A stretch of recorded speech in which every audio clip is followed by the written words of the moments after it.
I watch a new film every other day. Follow along for recommendations and reviews. Today, I watched a movie on Bjorn Steven TV on YouTube called Saving My Mother.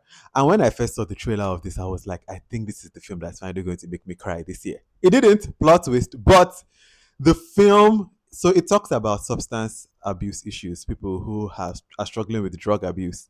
And when I tell you that first things first, then if you've never struggled with this, or you don't know anybody that has, nobody in your family they do, just count yourself lucky, thank God, because it is a very harrowing thing, and my heart goes out to you or anybody that is going through this, either personally or with family members or with loved ones, because it is a very, very hard thing and just a like difficult subject matter. When I was watching it, this is the non-spoiler section, but when I was watching it, this is why I trust Biodun. This is why I trust Biodun. This is the story by Biodun Steven, but a writer named Ayomide something. I wish I remembered his surname. Ayomide also wrote this. He's the actual writer. You can check his name for the credits, but Biodun is the one that came up with the story. Anyways, when I was watching it, there was a moment that I was like, the writer Biodun, and they make this story too easy, too everything they call them palatable, too sanitized. And they make it somehow. I was having my critique that I was like, we'll talk more in the spoiler section when we get there. But by the end of the film, I said, Biodun, I knew I could trust you. Biodun, I knew I could trust you. See, if you're the Steven, she did kill him. And I just love that Biodun has this ability to tell stories that are like they're like real. Like should they go into the dark corners of Nigeria to tell the story? Should they go into the real corners of Nigeria to tell the stories from there? This movie feels very real in the acting of it, in the set, the way that people speak, the way that it just feels very real. And on the story level, too, just real. Real. I thought the movie would personally be more emotionally harrowing for me. Like I genuinely thought I would be moved to tears. I wasn't.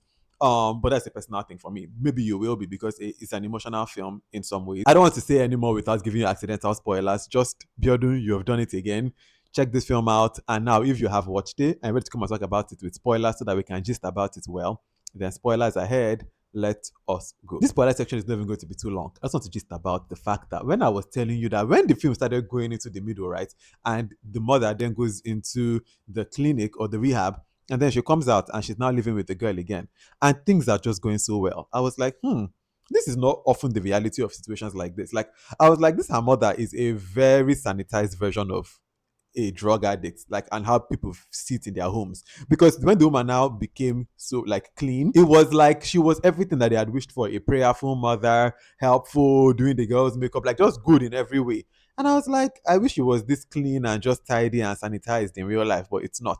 And then when the ending now comes around, and you now realize that all that time she had still been using. At the end, she still stole the girl's jewelry to go and sell it and still get back on drugs. I was like, I knew I could trust you, Bjorn, because this is a more accurate portrayal, and that's what makes this specific topic so hard. That is what makes substance abuse issues so difficult. Is that sometimes the person is actually a good person.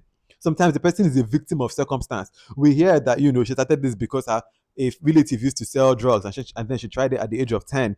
It's also because of course, grief and the loss. She clearly has some trauma too around the fact that her daughter died because of her. There's stuff she's also trying to forget. There's trauma that she's been through, that she's using drugs as a coping mechanism. There are things that just sometimes you can try your best, as the end of the film says. Sometimes you can really try your hardest. You can do everything within your realm of possibility. You can do your best and wish that this person will be clean. But then addiction is I don't think people that if you've never really struggled with a person that has gone through addiction, or you have not gone through addiction yourself, or just you don't know anything about addiction, I don't think you would understand the harrowingness of it. It's compulsive. Sometimes it's, as the woman was saying, sometimes it's almost beyond them. There's a reliance on these substances that makes it so incredibly difficult. And as this film kind of says in the end, sometimes you can wish them well, but sometimes the matter don't pass your hand. Sometimes there is literally nothing you can do. Sometimes love is not enough. It is so hard. It is a very difficult conversation. And that's when I was watching the film, so I was like, maybe Bjorn is trying to give a message of hope in that beginning part, right? When the woman is just all great. I was like, okay, maybe she's trying to give a message of hope that that person on the street can go and take them back, or that person that's an addict that maybe has lost their way. Maybe you can go back to them. Maybe they can also end up now being good. I was like, okay, maybe this is a message of hope, but I don't know if many people's situations are like this. So at the end, you now see like this is the reality. Now sometimes when you even see like You're hoping that they will get better. You're seeing them getting better, but then at the end, the addiction takes them again. It's sad. It's sad. And I just give credit to Building Stephen for constantly telling these stories that are hard, that are real, that are difficult. The last thing I watched from her was Dark Ties, that also deals with like some heavier topics. I won't give you spoilers if you not watched that film. But this one too, mm, Hmm. If you or somebody you know is struggling, my heart goes out to you, and please reach out to the numbers. Help yourself too first. It's a difficult journey, and my heart goes out to you.